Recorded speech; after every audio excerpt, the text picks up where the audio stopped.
Basically, I would say the key today, one of the main qualities I would say we should work on, and it also goes with what we're doing today. Basically, it would be adaptability. To know how to adapt, learn new things, be curious, expose yourself to new things, deal with that frustration of situations that are constantly changing or could change anytime. So I would suggest that mindset with adaptability will give you possibility to work in different places, work with these different people, work in different industries.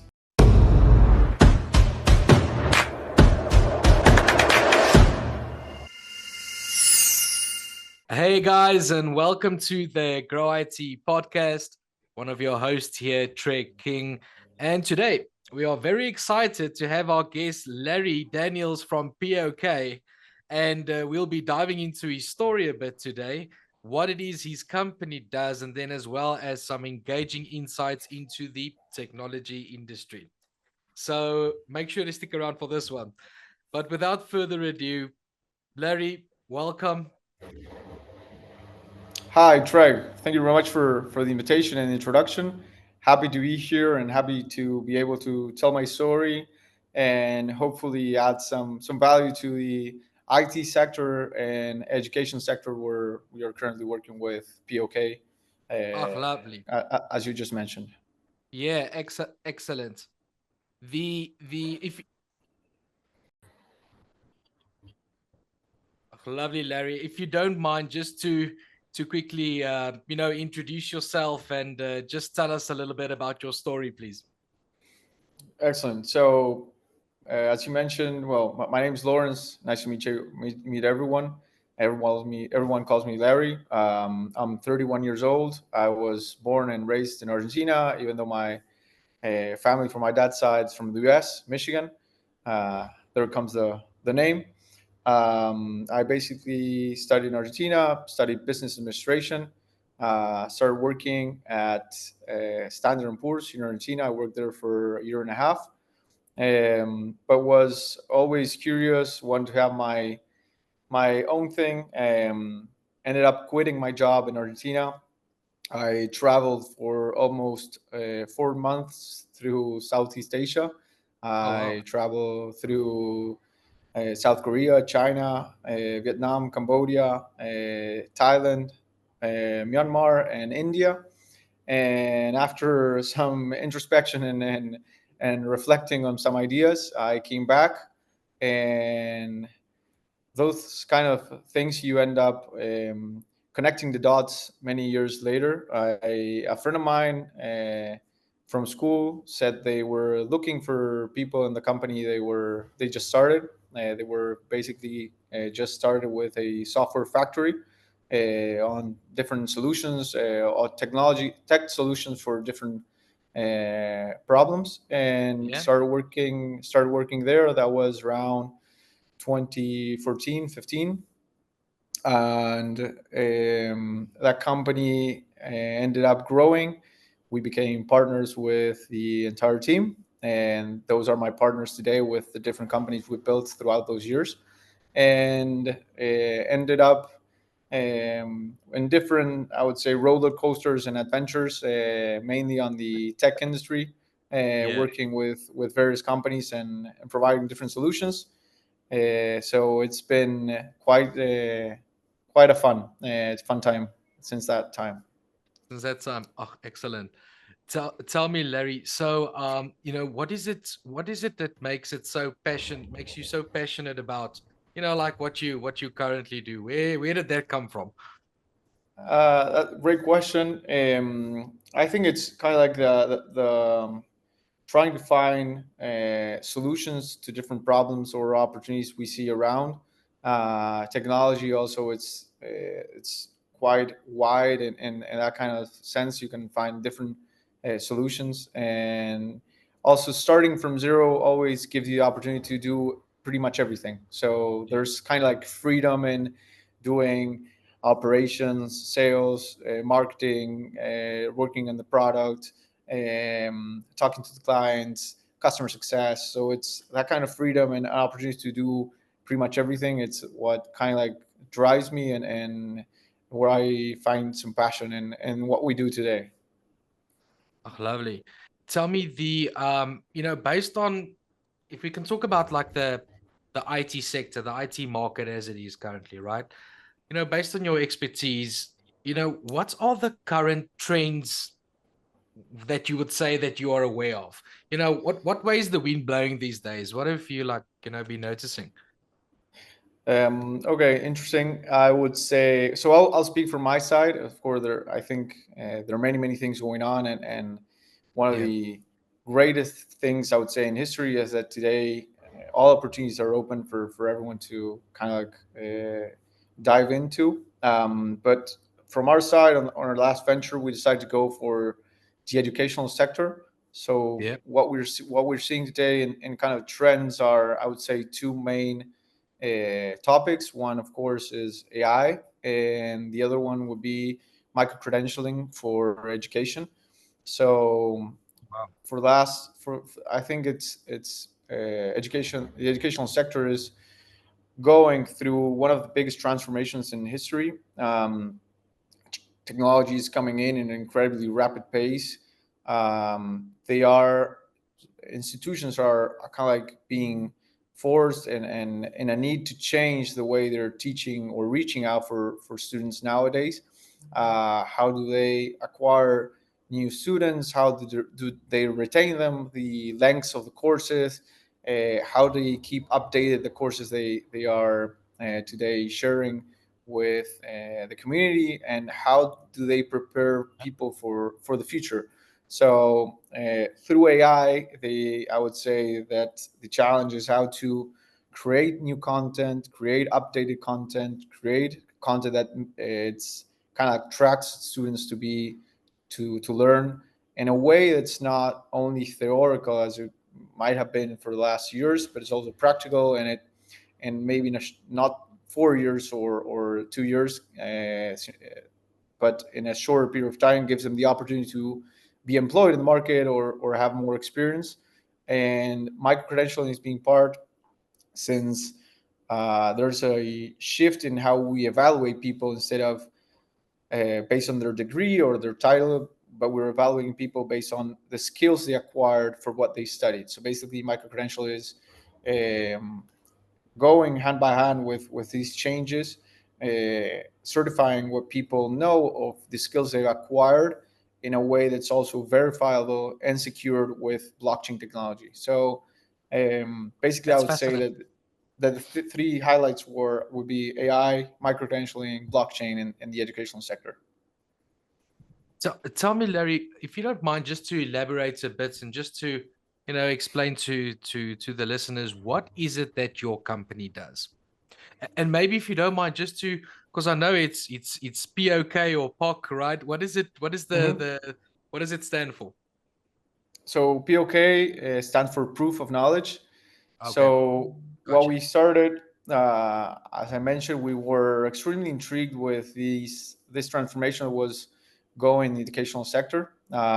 We not only saw that this transformation was going, but it was also backed by VCs, investments, millions of ed techs that are starting to appear and provide different solutions, alternatives to the industry.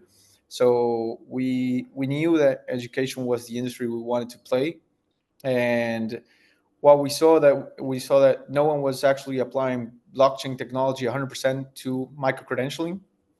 So basically, if we went to the history of certifications, we used to have paper degrees, then we had kind of like PDFs, then we had verifiable PDFs, which are hosted on a centralized database, which could be the platform or the same institution. Then we have verifiable credentials, and now we have verified blockchain credentials, basically. So Okay. we develop POK or proof of knowledge with the idea to empower institutions to issue these micro credentials with blockchain technology, providing the security of the information. So basically, with blockchain, we or institutions have the guarantee that no one can issue credentials, false or falsify their credentials, basically, and Yeah. anyone can verify them in a very secure way and know who the issuer is, who the receiver is, and what information is being shared. So basically, um, For example, no one could say or share that they've done something that's not verified or been issued by the same institution. We kind of like work against uh, those who exaggerate or lie on their resumes or LinkedIn as well. So basically, we provide this technology for institutions in order to have traceability and secure the information that's being shared. Um, Basically, we started the company is based in Uruguay. Most of our team is based in Spain, Uruguay, and Argentina. We started working with mainly with universities. Today, we're currently working with more than 500 clients in Latin America, USA, Europe, and India. And we've done all of this in just a year. So Yeah. it's been an amazing ride, and we've Yeah. had lots of fun.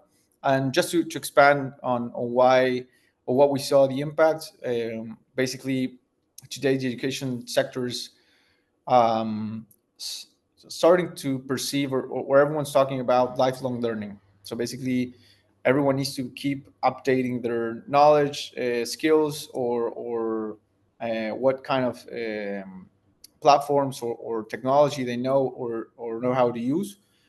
So we all perceive people as students throughout their entire life, not only when they are based on or under a university or institution or studying sometime. Um, so basically, micro credentials are helping this lifelong learning path of people, certifying them throughout their entire career, keeping Mm. them with updating content and skills and platforms and technologies, and which are shareable and verifiable. And also, from a perspective of the institutions, they work as a marketing tool. Of course, the shareable function works as awareness and branding for institutions to share what kind of courses, what kind of certifications and information they're teaching people in the market, and also makes them keep updated with these kind of courses and keeps them competitive within the market, basically. This is so profound. There's so many value points, that I could that I've when you spoke now, there's so many value points that I can see, and I now actually understand how is it that you guys grew and still growing so fast. And obviously, yeah, I mean, that's like exponential growth, man. That's brilliant.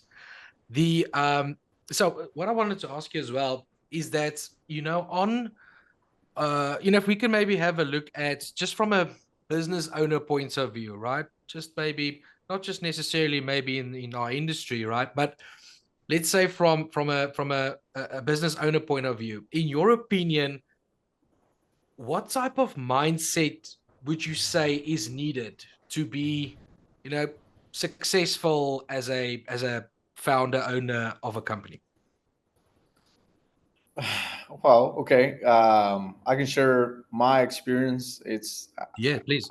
I always think there's no just one definition or one kind of mind, but I would say what worked for me and what I would suggest or recommend someone else. But basically, I would say the key today, one of the main qualities I would say we should work on, and it also goes with what we're doing today. Basically, but would be adaptability.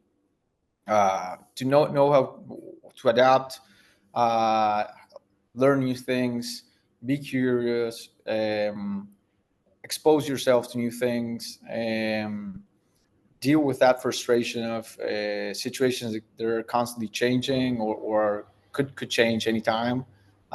So I would suggest that a mindset with adaptability will give you the possibility to work in different places, work with these different people, work in different industries, understand and propose new solutions to problems, and probably give you the opportunity to do many things, hopefully.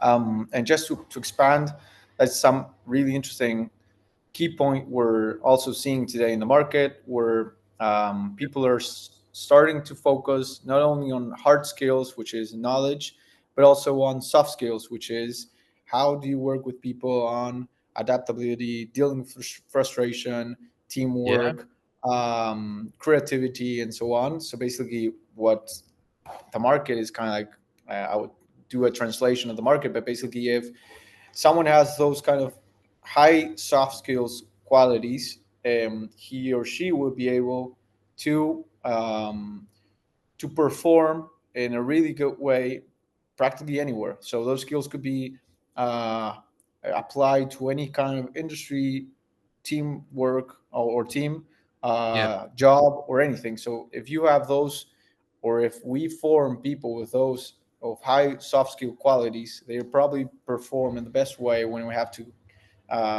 apply those skills in any kind of place. So basically, Yeah.